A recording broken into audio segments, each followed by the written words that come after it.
কথা জানেন, আমি মসজিদে লেখা দেখছি, মসজিদে লেখা আছে জান্নাত মিলে, মন্দিরে লেখা আছে মঙ্গল মিলে, বিদ্যালয়ে লেখা আছে শিক্ষা মিলে, তারপরে রেস্টুরেন্টে লেখা আছে খাওন মিলে, ফার্মেসিতে লেখা আছে ওষুধ মিলে। কিন্তু আমি কোথাও এমন লেখা পেলাম না যে না আপনারে মিলে। আপনি কইতে পারেন আমি কই গেলে আপনারে পাইতাম, কেমনে আল্লাহর কাছে চাইলে আমি আপনারে পাইতাম।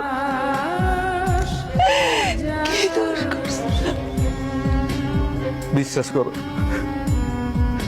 আমার মা আর আমি আমাকে ভুল বুঝতে পারছি। আমার তোমার সাথে অনেক বড় অন্যায় করে ফেলেছি, আমাকে তুমি মাফ করে দাও।